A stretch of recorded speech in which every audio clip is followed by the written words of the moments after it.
E aí, pessoal, hoje nós vamos desenvolver nosso trabalho abordando as reformas protestantes. Nós vamos ver o contexto em que elas se desenvolvem, que elas vão se desenrolando.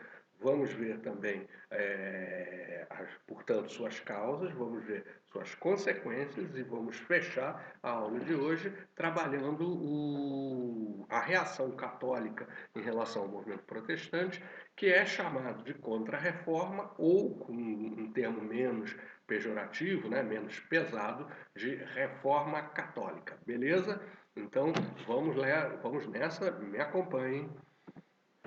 Olha só, nós estamos no contexto da Europa do século XV, XVI, né? Estamos saindo ali da crise do século XIV, vamos desenvolvendo, vamos retomando lentamente a vida, os negócios, a forma como as pessoas se comportam, como elas se relacionam, etc.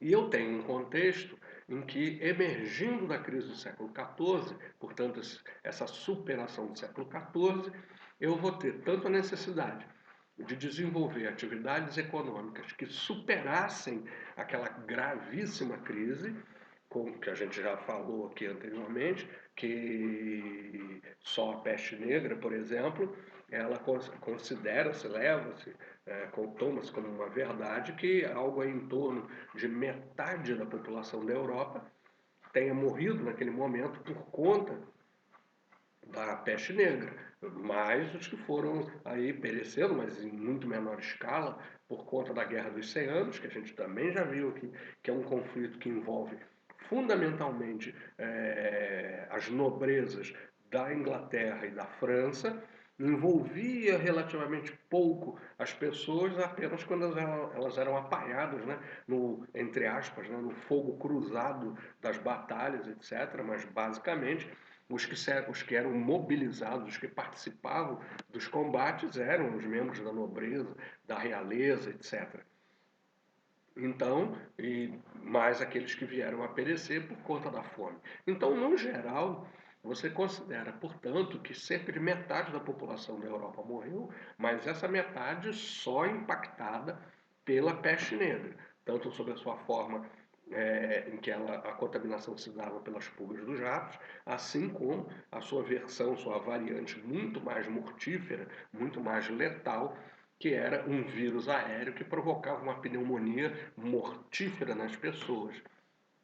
Então, passou o século XIV, século XV já foi um momento de rearrumação, mas ao mesmo tempo em que isso está acontecendo, você começa a ter justamente novas perspectivas. Aqueles que sobreviveram àquele conjunto de desastres da guerra da crise do século XIV, guerra, peste, fome, mais as revoltas camponesas, essas pessoas buscaram uma outra forma de vida, uma outra forma de viver, uma outra forma de olhar o mundo, de considerar, de dar um sentido para as suas próprias vidas. Então você vai ter, justamente depois daquele colapso medieval, você tem então uma retomada, ou melhor dizendo, uma afirmação de valores ligados ao ser humano, ao humanismo, a boa vida, a vida prazerosa, a vida hedonística, os valores humanos, as paixões humanas, menos aquela perspectiva de sofrimento, de martírio pesado,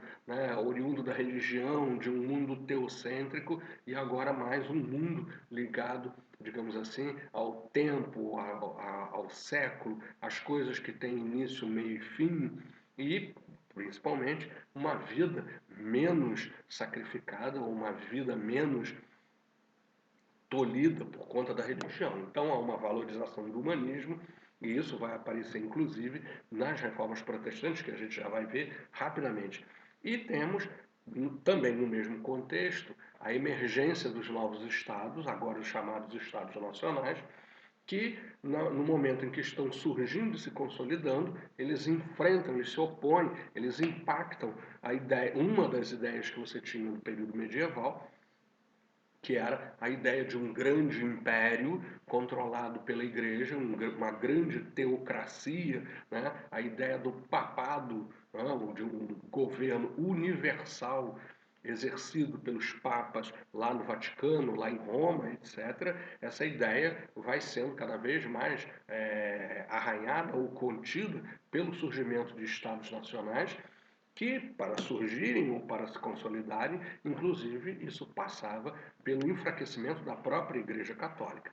E, para arrematar o pacote, né, nós temos então o desenvolvimento do comércio e da noção de lucro. Vamos pensar o seguinte: no mundo medieval, a ideia que se tinha era que a ideia corrente era que as coisas deviam ser trocadas por conta do chamado justo preço. Então, se isso aqui custou um valor X, ele deveria ser trocado pelo mesmo valor. Ah, mas aí não tem lucro. É verdade, aí não tem lucro. E, consequentemente, aqueles que lucravam praticavam o justo preço? Lógico que não.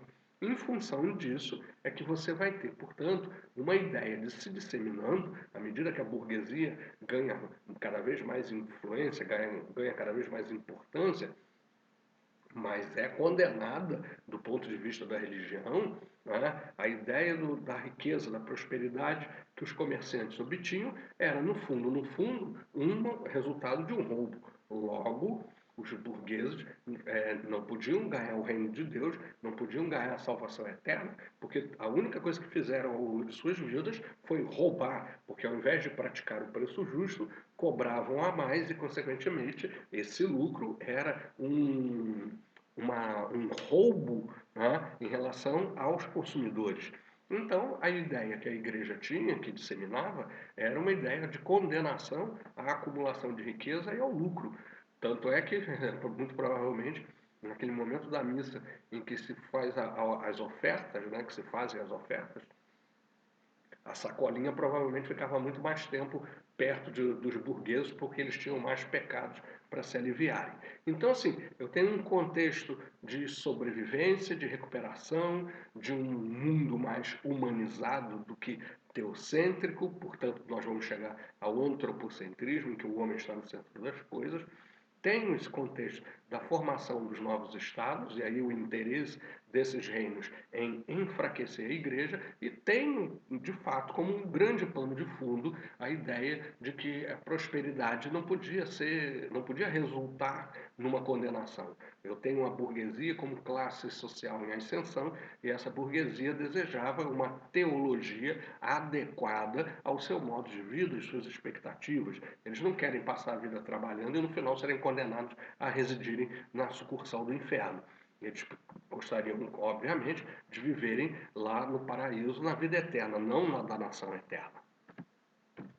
Foi tomando por base em todo esse contexto que nós temos, precedendo, na verdade, o início da própria reforma protestante, eu tenho ali um conjunto de práticas que a Igreja Católica executava, exercia, que vai gerar uma oposição cada vez mais significativa, cada vez mais consistente.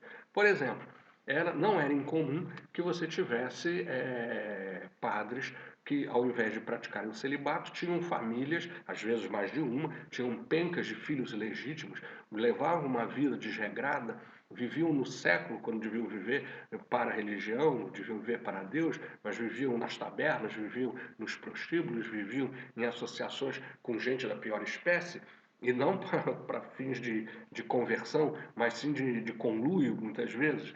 Então eu tinha esse comportamento do clero, um clero em grande parte analfabeto, e a gente deve lembrar que a igreja ela era uma forma de você escapar da condição mais brutal, talvez, da servidão, e para a própria nobreza era uma forma de você manter a condição de nobre, porque você passava a ser senhor feudal eclesiástico. Então, aquilo que era condenável na igreja, em grande parte, era resultado não de uma prática em que as pessoas entravam na igreja por uma questão de fé ou devoção, e pura e simplesmente por uma questão de sobrevivência,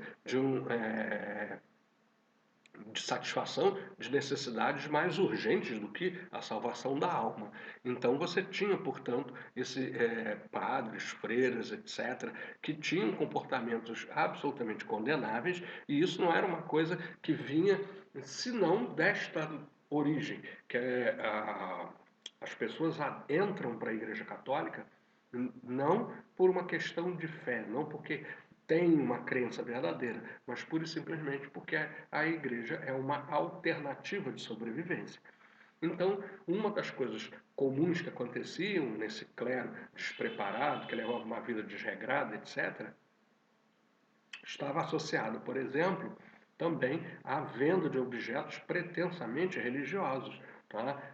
E, ao mesmo tempo que isso acontecia, outra prática comum e objeto de condenação muito significativa, muito intensa, era a venda das indulgências.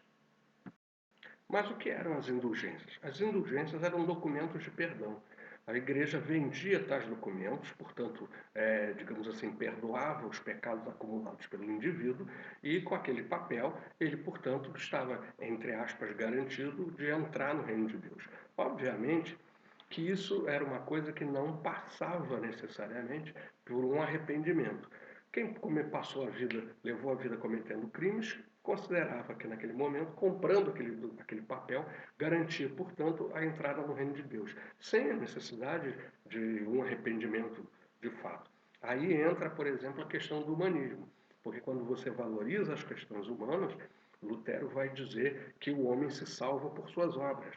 Consequentemente, para ele, a venda de documentos de perdão era uma coisa absolutamente inútil, para dizer o mínimo, porque sem um verdadeiro arrependimento, aquele papel de forma alguma permitiria que a alma de alguém fosse para a casa de Deus. Tá? Então, a venda de indulgências, as práticas pouco ortodoxas, né, do clero no cotidiano, a venda de objetos pretensamente religiosos, né? Havia inúmeras cabeças, todas elas evidentemente legítimas, de São João Batista. O jumento com o qual Jesus entrou em Jerusalém tinha dezenas de patas, porque em todo lugar havia uma pata legítima do burro em que Jesus entrou montado em Jerusalém. Haviam fragmentos da cruz de Cristo, todos eles verdadeiros, todos eles evidentemente é, palpavelmente verdadeiros, de tal modo que se você juntasse todos aqueles pedaços, daria para construir, fazer uma cruz da altura do céu. Enfim, esses hábitos, esses comportamentos eram um objeto de condenação. Mas, mais ainda, como foco de uma tensão entre a sociedade e a igreja, é o fato de que, no caso daquilo que vai ser a Alemanha, metade do país pertencia à igreja como terras eclesiásticas. Como nós estamos no século XVI, estamos mais perto da Idade Média do que do advento do capitalismo, terras ainda são muito importantes. E a igreja, tendo terras em escala tão significativa, isso criava, por exemplo, uma ambição muito grande da sociedade em relação a essas terras. Vamos lá. Burgueses queriam terras para eventualmente se enobrecer. Portanto, sem abandonar o comércio, mas tendo um reconhecimento social, digamos assim, mais importante. Camponeses queriam as terras da igreja para livrar-se de seus senhores, tornarem-se eles próprios trabalhadores livres, emancipados. Nobres tinham olho grande em relação às terras da igreja. Já sou nobre, tenho terra. Mais terras me tornam um nobre melhor. Então, a nobreza também estava interessada nas terras eclesiásticas. E não posso descartar aquilo que eu falei antes, que foi as ambições dos novos estados em enfraquecer a igreja. Juntando tudo isso, eu tenho, então, em 1517, um momento importante. Naquele ano, um monge agostiniano, ele não era um padre, era um monge, ele pertencia a uma ordem religiosa, então ele vivia separado das pessoas, ele não realizava batizado, casamento, funeral, nem nada disso. Ele vivia separado das pessoas e depois de 2 anos de reflexão, o monge Martinho Lutero, ele publica um texto chamado As 95 Teses. As 95 coisas que ele discute, que ele condena, que ele discute em relação à fé. Então ele vai criticar, por exemplo, o culto dos santos, ele vai criticar o dogma da infalibilidade do Papa, que o Papa, como representante de Deus sobre a Terra, não errava. Ele vai argumentar que não é bem assim, porque o Papa, afinal, embora ele seja o representante, não é o próprio. Logo, sendo um ser humano, estava sujeito a erros. Então, o dogma da infalibilidade papal estava errado. A virgindade de Maria, ou o culto a Maria, também era um objeto de crítica. Outra coisa que aí, o foco mesmo, né? Que era a crítica à tal venda das indulgências. Porque ou o sujeito se arrepende e vai para o reino de Deus, ou ele vai para o inferno, porque não adianta ele comprar coisa nenhuma. Então, em 1517, o ponto de partida das reformas protestantes é a publicação das 95 teses. Como logo nós vamos ter a invenção da imprensa com Gutenberg, que é uma inovação ali no Renascimento, que está acontecendo paralelo às reformas protestantes, à formação dos Estados Nacionais, e que vai perpassar também a expansão marítima e comercial. Logo, as ideias de Lutero circularão em larga escala, em grande velocidade, à medida em que a invenção da imprensa vai permitir uma fluidez maior das informações. Entre 1517 e 1521, vale a ressalva, não havia ainda um cisma, uma divisão dentro da igreja, por uma razão em que, entre 1517, quando Lutero expressa suas opiniões, até 1521, quando se chega a um veredito em relação àquilo que ele disse, nesse momento você tem, digamos assim, uma situação desconfortável, né? Mas não houve ainda uma ruptura dentro da igreja católica. É na dieta de Worms, que não é uma restrição alimentar. Dieta aqui tem o sentido de um parlamento, de uma assembleia, de um lugar e um momento em que se vai fazer uma discussão. Na dieta de Worms, em 1521, a posição da igreja é definida. Ela rejeita todas as críticas oriundas de Lutero e determina que ele renegue aquilo que ele disse. Temos aqui Lutero numa encruzilhada. Ou ele rejeita, diz que está errado em tudo que ele disse antes e permanece dentro da Igreja Católica, ou ele então diz que a Igreja está errada, ele está certo, e aí ele rompe com a Igreja, que é o que vai acontecer. Lutero estava sozinho? Não. Basta a gente lembrar que há muitos interesses junto com eles, interesses esses ligados ao enfraquecimento da Igreja Católica. Então, eu estou falando que Lutero representa a burguesia alemã, Lutero representa os camponeses alemães nesse momento, representa a nobreza alemã e representa até, inclusive, governantes de outros países, de outros reinos, interessados em ver a igreja cindir-se e enfraquecer-se.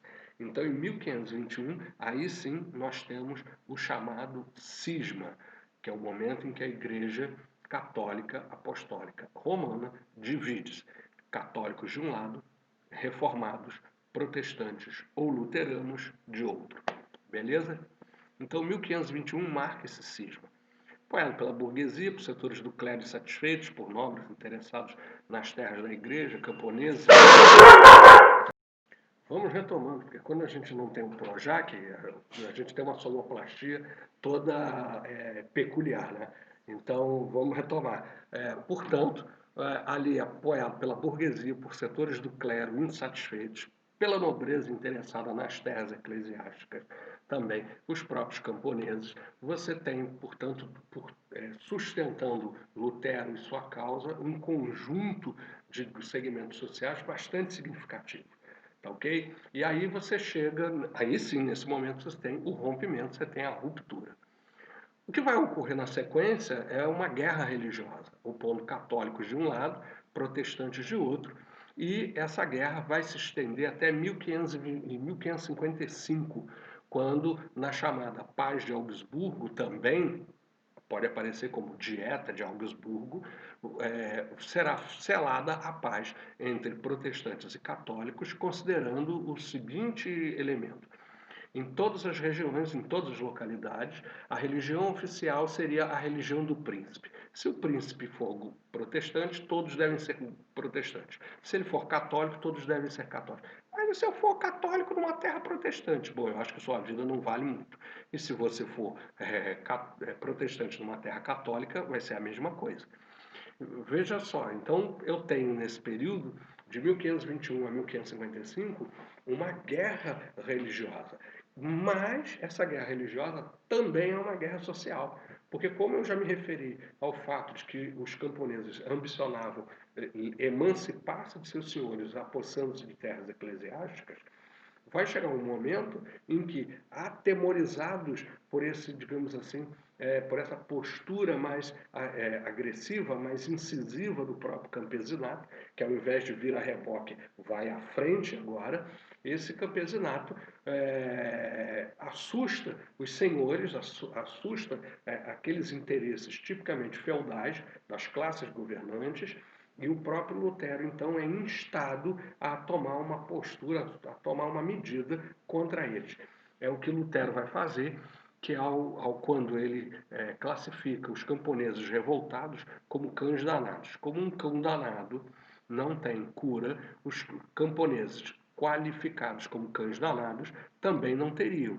O resultado prático foi o quê? O extermínio desses camponeses revoltados. Todos os setores dominantes juntaram-se contra eles para esmagar aquilo que era uma guerra social dentro da guerra religiosa. Beleza? Doravante, a Alemanha cortada basicamente ao meio, parte norte protestante, porque tinha uma tradição mercantil que vinha desde o período medieval, tá? E a parte sul, mais atrasada, mais rural, digamos assim, católica. Show? Uma das teses luteranas dizia respeito ao direito de livre interpretação da Bíblia. Enquanto na Igreja Católica tem um dogma, né, no protestantismo havia essa interpretação. Qualquer um que tivesse acesso à palavra de Deus podia interpretar essa palavra ao seu jeito.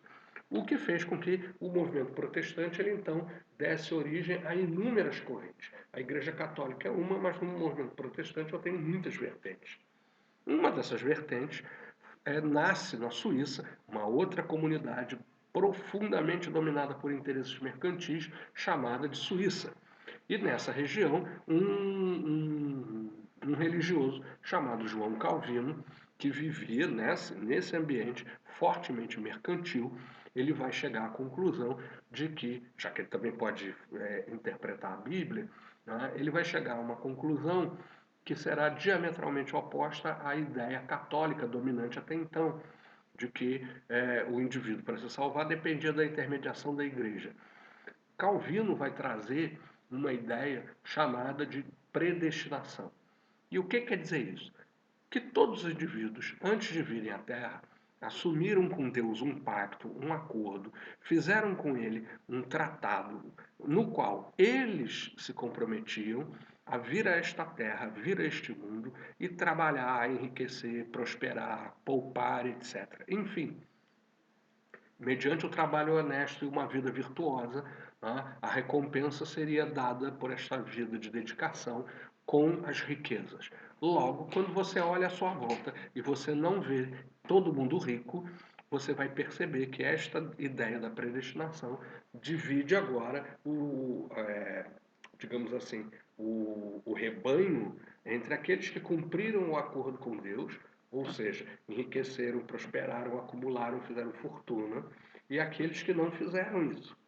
E, consequentemente, veja que se no catolicismo a ideia do justo preço condenava o burguês ao inferno, com Calvino é justamente essa prosperidade, esta riqueza acumulada que não condena o burguês ao inferno.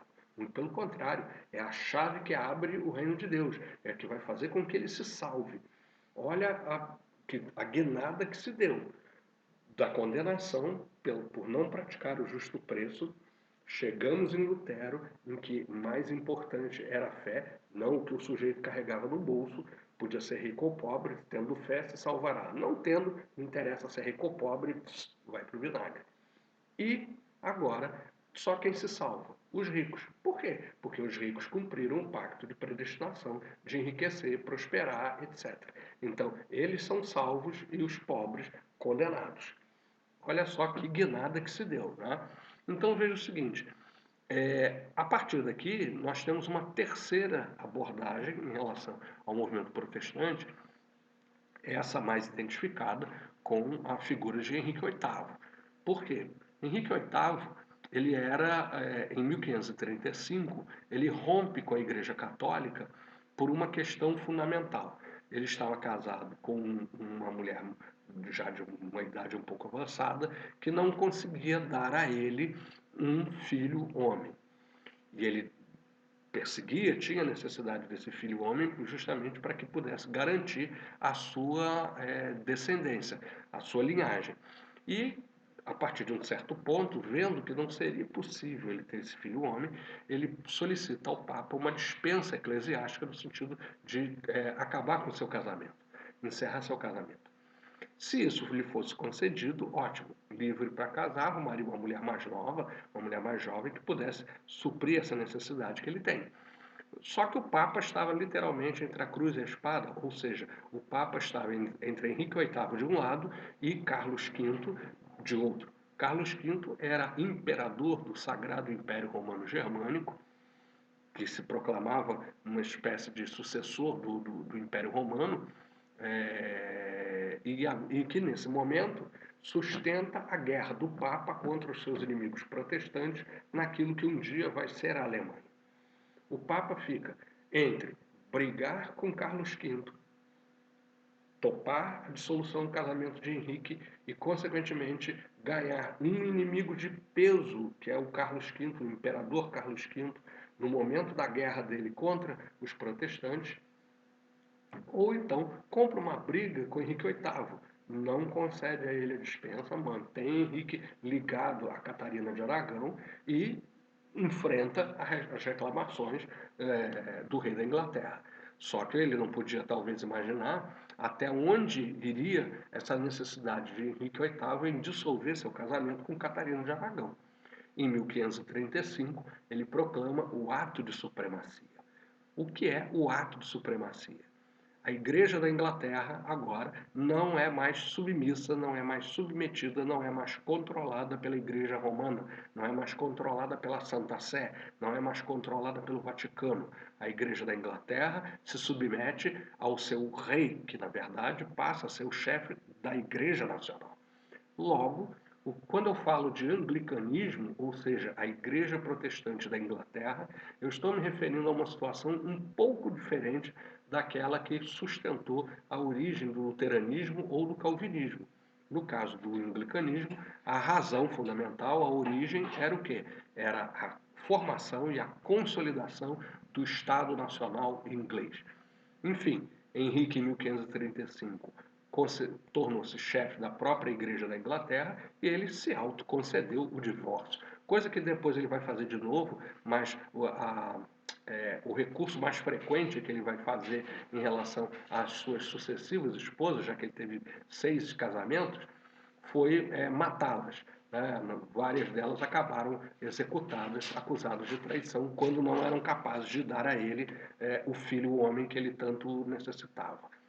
Na verdade, a sua segunda esposa, Ana Bolena, ela acaba decapitada justamente por isso. Ao não conseguir dar a Henrique um filho homem, ela acaba sendo acusada de traição e Henrique manda então executá-la. Depois de vários testemunhos forjados dessa traição, Ana Bolena é decapitada. Mas como ele gostava um pouco dela, ele manda importar da França um carrasco famoso pela sua habilidade em decepar cabeças com um único golpe.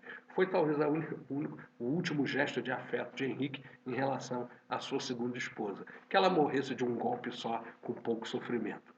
Beleza? E a Igreja Católica diante de tudo isso? Lembrando que a guerra religiosa na Alemanha vai até 1551, até 1555, desculpe, e você já tem na Inglaterra o ato de supremacia em 1535, em 1545 se reúne na Santa Sé, por ordem da Santa Sé, se reúne um concílio na cidade italiana de Trento, um concílio que leva o nome da própria cidade, o Concílio de Trento, que é o concílio, que é a reunião dos bispos, dos representantes da Igreja Católica, dos teólogos, que vai então sistematizar o enfrentamento aos protestantes. Reunido entre 1545 e 1563, o concílio determinou duas linhas principais de atuação: punir e convencer. Onde a igreja foi, digamos assim, confrontada com forças protestantes mais significativas, ela foi obrigada a apelar para o convencimento. Onde ela já tinha uma firme posição e não estava necessariamente em risco, ela não estava preocupada em convencer, e aí era a punição pura e simples. O que se tira do Concílio de Trento, né, das decisões tridentinas também, como se fala? Primeiro, uma ordem religiosa nova. Já existia antes da convocação do concílio, mas ela é oficializada durante este mesmo Concílio de Trento e que se tornou a ponta de lança do processo de convencimento que a igreja vai ter. Um clero muito mais organizado, muito mais treinado, muito mais preparado para debater, para enfrentar com os argumentos aquelas críticas que vinham do movimento protestante ou reformado. A Ordem dos Jesuítas, a Companhia de Jesus ou Ordem dos Inacianos, como se fala, em homenagem ao fundador da Ordem, Santo Inácio de Loyola. Os jesuítas ou inacianos, eles tomaram à frente a tarefa de convencer protestantes, reformados, etc., de que a igreja estava certa e todas essas críticas elas eram infundadas. Então, isso só podia ser feito por um clero mais bem preparado intelectualmente, porque eu teria que argumentar, não poderia apelar necessariamente para a força.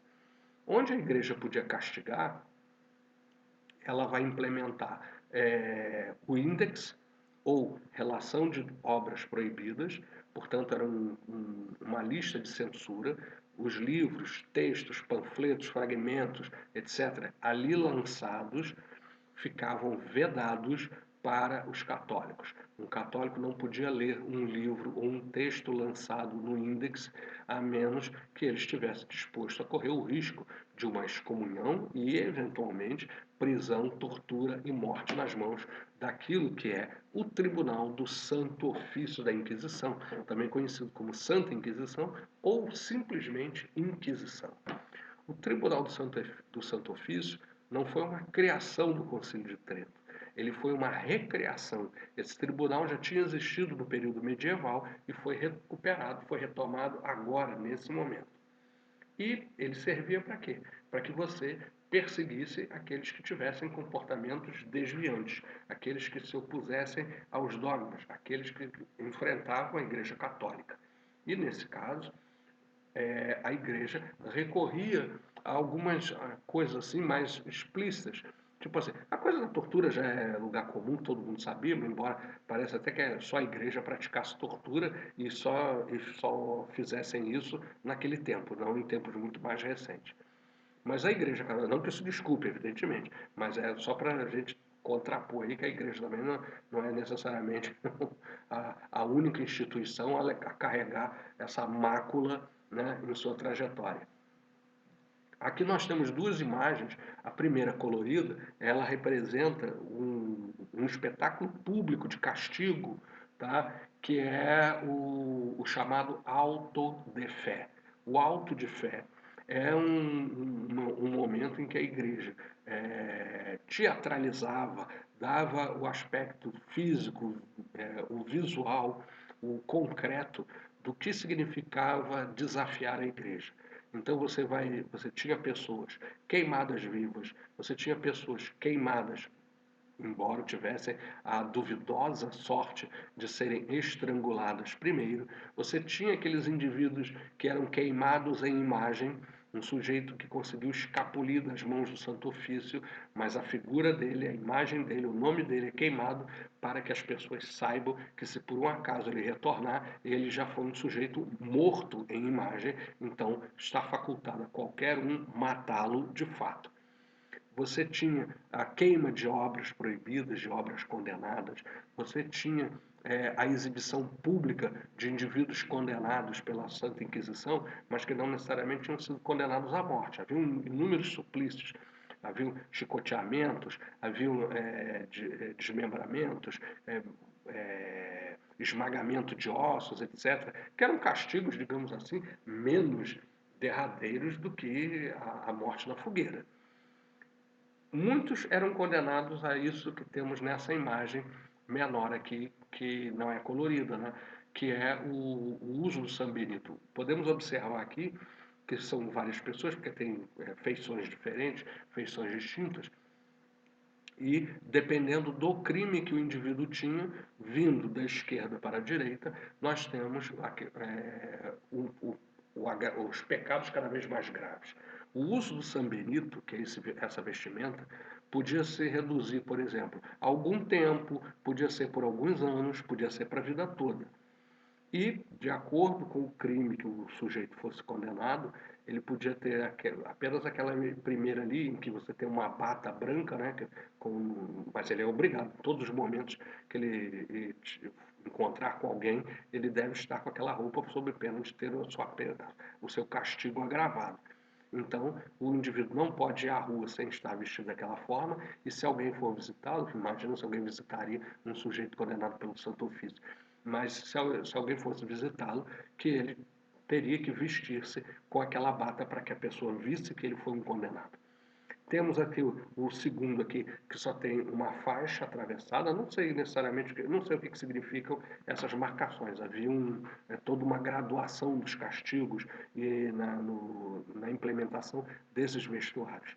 O terceiro já tem um X, que equivale a uma cruz de Santo André, provavelmente.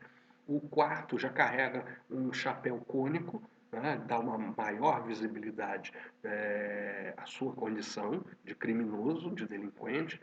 O penúltimo já tem uma roupa bem mais elaborada, bem mais cheia de elementos simbólicos relacionados ao crime que ele cometeu.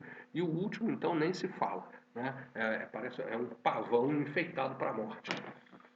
Quando o indivíduo completava sua pena, no sentido do uso do San Benito, considerando que não fosse para a vida toda, ou que fosse para a vida toda, quando terminava a penalização do indivíduo, aquela vestimenta ela era colocada na igreja mais importante da localidade. Se não houvesse mais de uma, não tivesse apenas uma, a vestimenta ficava ali, ficava exposta para que todos vissem e ninguém jamais esquecesse o crime cometido pelo apenado.